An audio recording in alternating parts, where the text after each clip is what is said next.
Lost in Random: The Eternal Die is a roguelite sequel to the original Lost in Random. There are a lot of things I love about it, between a unique build crafting system and a lovely world and aesthetic. It's a good game as a whole, but it's also held back as a roguelite specifically in a couple of different ways. So let's get into it. Lost in Random: The Eternal Die is a classic action roguelite in many ways. The combat follows a very familiar ebb and flow and overall feel to veterans of the genre. You have an attack, a charge attack, a dice-throwing secondary attack, and a spell, as well as that standard dodge roll. Your attack and charge attack are determined by your weapon, while your spell is determined by which one you find and take on that given run. You charge your spell by attacking enemies directly, making spells akin to ultimate abilities. The dice throw is pretty standard and always the same run to run, but has a randomized element where which number you roll determines your damage. This combat feels very fluid and responsive in the way you come to expect from games in this genre. The build crafting in Lost in Random is one of the most immediate areas where the game starts to feel unique. You have a couple different build crafting elements. First, you have your weapon choice, and all these weapons have different variants. Some of them affect your movesets pretty obviously, but some of these different weapon variants also have some immediate build synergies, like ones that have increased crit chance or increased crit damage, which obviously lend themselves to a crit focused build. The second part is the spell that you choose, which serves again as that ultimate ability, which can have build crafting implications and synergies as well. But the biggest element here that's unique are the relics and the gems that you place in this grid-like skill tree of sorts. Each relic gives you a passive effect and has different colors associated with it. As you complete 3 of a kind or longer rows of each color, you get increased stats associated with that color. Getting 3 blue gems or relics in a row, for example, will give you increased dice throwing damage. These colors are also associated with the passive effects on those relics, so dice throwing relics will always have some blue attached to them. This makes a lot of sense. You can get that increased base dice damage for your dice throwing focus build. Gems are similar to the passives in that you place them on this grid, but they only provide the color for the combo and no passive effect. When they're consumed, they're gone. Ink is just another similar thing, but you apply it to existing relics or gems as opposed to placing it independently. I really like this build crafting system. I think it takes that standard relic-based build crafting and adds a nice twist to it, makes it more strategic. Every relic you take has 3 things to think about. You have the relic with the passive itself, you have the colors and the associated buffs, and you also have where you want to place that relic within your limited space. You want to best allow for those certain color combos, get those buffs, but also often near the end of my runs, I was running out of space. You have to think about replacing relics, whether you want to replace a gem or wait until you get that passive effect from it, and whether it's worth replacing relics that are fine but have a really nice placement for you to get a passive buff instead. I don't think this mechanic is quite fundamentally game-changing in the way that relic systems in Inkbound, for example, were, but it's definitely a nice twist on standard build crafting and it added a lot more enjoyable depth for me. The relics themselves will be familiar to roguelite fans, but they do also have some pretty fun combos. There are more simple relics like increased crit chance and damage, but also more unique relics like ones that shoot lightning between enemies and change how that lightning effect works. I found the game had the most enjoyable builds when it was around condition effects and on-hit effects, like burning, poisoning, and that lightning effect that I just mentioned.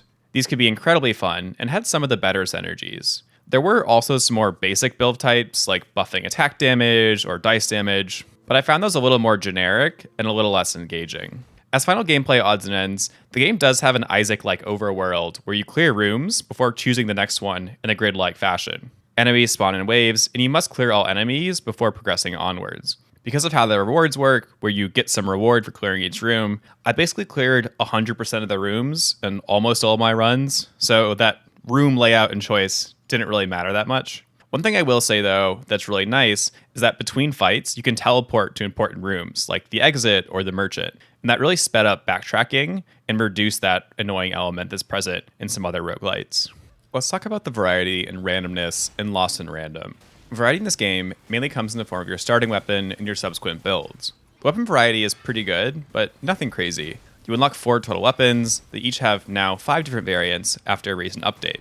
Most of these variants just add some small build crafting variety, like leaning more into bird damage or chilling enemies. But there are some that add actual different movesets, making up about 1/3 of all the variants. The actual weapons themselves do feel meaningfully different from each other, and the alternative movesets usually just add a nice additional variety. I do wish that more than roughly 1/3 of these variants actually changed the moveset, or I wish that any of these variants affected how dice throwing works, for example. You do get a different spell card for each run, and that helps increase that run-to-run variety in regards to your moveset, but there's also only 15 or so different cards, and I had a surprising amount of runs where I got back-to-back the exact same card choices, which was a little disappointing. One thing that annoyed me about the build crafting and the weapon synergies is how the game chooses to show you different relics.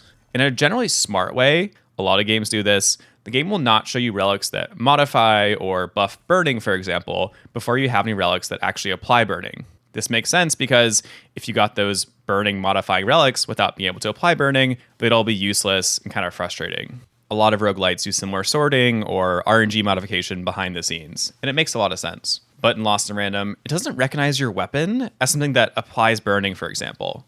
Because of that, despite running a burning-focused weapon, you aren't more likely to get burning-focused relics. And if you don't get a burning relic early on, that same smart pathing and algorithm choosing what relics it shows you makes you more likely to synergize with those relics that you already have. So if you pick up a crit relic instead, you'll keep getting crit relics instead of actually getting that burning relic that you want to synergize with the burning focused weapon that you picked to start your run.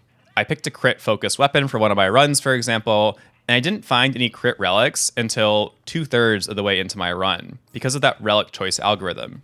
In some ways, that's just RNG, that's how it goes, but it also definitely limited how fun I found trying some of those weapon variants because some of them lean so obviously into certain build types, certain synergies, and you just didn't always get the relics that actually allowed you to have those builds. Along with that, the relic variety on paper sounds pretty good. There are 130 relics in this game with a lot of different types of viable builds.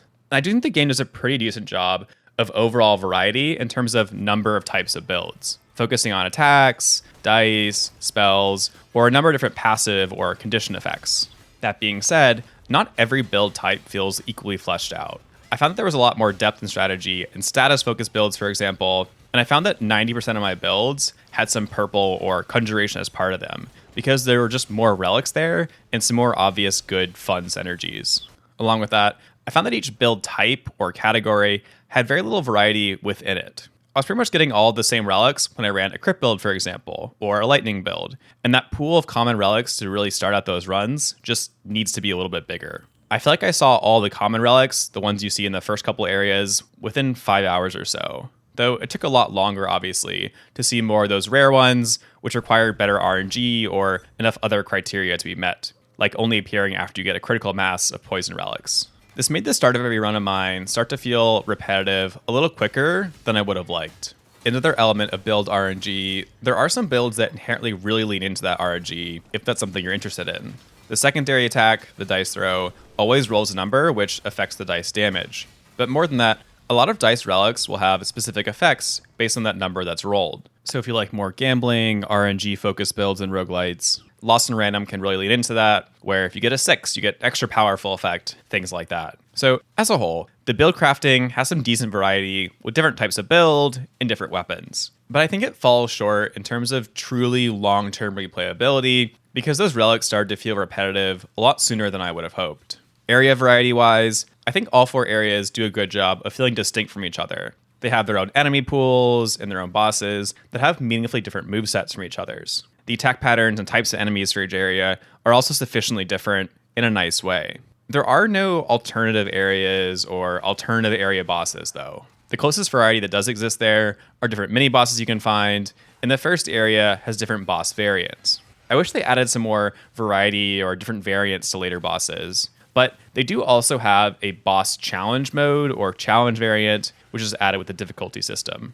On that note, let's talk about progression replayability in Lost in Random. The game has a pretty standard progression system with 2 main different systems with their own respective currencies. Both these currencies are collected during your run as reward choices and also by completing story quests that I'll talk about later. The first system uses pips that you collect, and this forms your basic skill tree with more standard buffs like increased health, increased damage, increased crit chance, things like that. If you ever played Hades 1, this is very similar to the mirror in that game. And you can choose between 2 alternative upgrade paths for each slot that have to be leveled up individually. Some of these are real choices where both options are different but viable. For example, there's one you can choose to get a buff when your dice is currently on the ground, while the other option gives you a buff when you've picked up your dice. Other options are more fake choices where one is just squarely better than the other. Still, I enjoy trying around different options and optimizing that skill tree for how I wanted to play. The other main system uses Cinder, and this unlocks all of your weapons and weapon variants, as well as leveling up their corresponding variants. Each variant has 3 upgrade nodes in a linear, tiny skill tree, with multiple tiers per node sometimes. You can actively prioritize which weapons and variants seem fun to you, as well as which specific buffs for each of those weapons you want to buy first. In aggregate, these two systems serve as a notable, but not excessive, form of vertical progression. It makes you more powerful run to run. The pacing for unlocking both these systems is good, and you have meaningful choices for what you want to unlock first, what you want to prioritize, and choosing different skills in the different skill or weapon variants will meaningfully impact how you play in a more horizontal progression style way. No one's reinventing the wheel progression here, but this is a nice familiar take on roguelite progression. And it's also worth noting that this is not a game where you will continue to unlock things for hundreds of hours. There's just not that much progression for you to grind for in the grand scheme of roguelites. Finally, the game also does have cosmetic unlocks for your character. These are usually unlocked by just beating different bosses, but some are also unlocked by side quests and talking to NPCs. It's a nice extra progression mechanic, though nothing super meaty at the end of the day. In terms of actual difficulty levels, Lost in Random has 5 main levels to climb.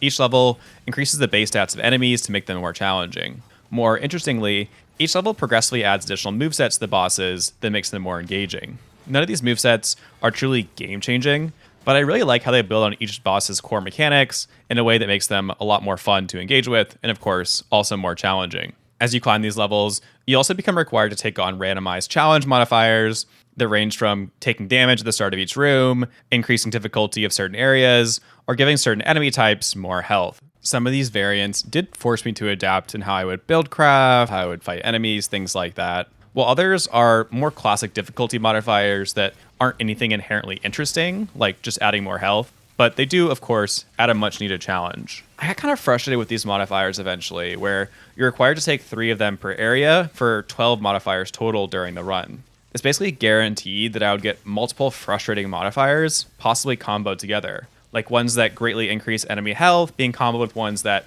add a time limit to each area. That was actually my quitting point for this game, since I could reliably clear areas on lower difficulty levels with different weapons, different builds, and the higher difficulty levels just became a lot more frustrating than fun for me. As a whole, I feel more mixed on these difficulties. I think the system works well initially, and I like the limited boss challenge variants, but I felt overburdened by these unfun randomized modifiers near the end of my playtime. As an aside, these difficulty levels don't increase the amount of cross-run currency that you get, and that seems like an oversight. So it's more efficient to grind out early levels than keep pushing difficulty levels higher. I finished writing this script a couple weeks ago, and they did release a new update that brings a new weekly challenge game mode with a leaderboard. I gave it a couple runs. It's basically just a streamlined boss rush mode. Playing this game mode unlocks some cosmetics, which is great as another source of some kind of progression. And this update added some more variety with more weapon variants, one for each weapon, more relics, those kind of things, which is a nice touch. Now let's talk about the narrative and story in Lost in Random, The Eternal Die. This game is actually on the beefier side of a story for a roguelite, at least on the front end. It has an opening cutscene and a lot of different NPCs you encounter that have small side quests for you to do. Broadly speaking, you're trapped by the evil spirit mayor of the Black Die, and you're also trapped with a lot of other people. As you work to free yourself from the control of the Black Die, you also work to free all these other NPCs. Usually their side quests are pretty simple to complete, and they also reward some of that meta progression currencies. I quite liked a lot of the characters, and loved the voice acting for these short interactions. I think the vibes there are good, and some of the quests, like finding all the dicelings, added a nice secondary objective to the game. Everything was easy to track as well, with the quest log in-game. That being said, the story pacing just kind of abruptly stops about 10 hours in. That's ultimately fine in the grand scheme of things, because that's basically just completing the story. But it also felt like I abruptly went from finding new NPCs, mini-quests, and tasks to just having zero story whatsoever, somewhat abruptly and somewhat randomly. The game also has a unique ending system where you can choose to end the game early after you beat the boss at least once, but you can also choose to get better endings after beating higher difficulties or saving more NPCs more realistically. The ending is also nothing special and ends basically exactly how you expect, though important to note, you can also keep playing after that ending cutscene as well. Finally, worth mentioning, I really love the aesthetic in the world here. The art style is really unique and it stands out to me. It's one of the reasons I wanted to play this game in the first place. This world building is cool and enjoyable to me. I never played the other game in this series, which I'm sure would add a lot of context to these things that are there, but I also think Lost in Random, The Eternal Die, does a sufficient job in standing on its own, although, again, there are clearly some gaps that are missing. So what's my verdict on Lost in Random: The Eternal Die? I think it's a good game that is a roguelite, but it's only okay as a roguelite itself. It has a lot of things I love, like the world building, the core combat is good, powerful builds can come together and be incredibly satisfying and just fun to play around with. That relic management and the color system was unique and really fun to experiment with in a tactical and strategic way. The game is ultimately held back by roguelite elements that don't run deep enough, though. The build crafting is unique, but doesn't have enough relic variety to really sustain it meaningfully. The weapon variety is good where it's present, but it would really benefit from more actual moveset variety, not just weapon variants that lean into different builds. These elements altogether just made Lost in Random: The Eternal Die lack in true staying power that I crave from a good roguelite. I think it's still worth trying if you're itching for a new action roguelite to play, because some of that satisfying core gameplay, unique build crafting can be good to try. But it just doesn't provide that extended replayability that the great roguelites in the genre do. Shout out to all of our channel members for helping support the channel. Please like this video to help me out in the algorithm, and thanks for watching.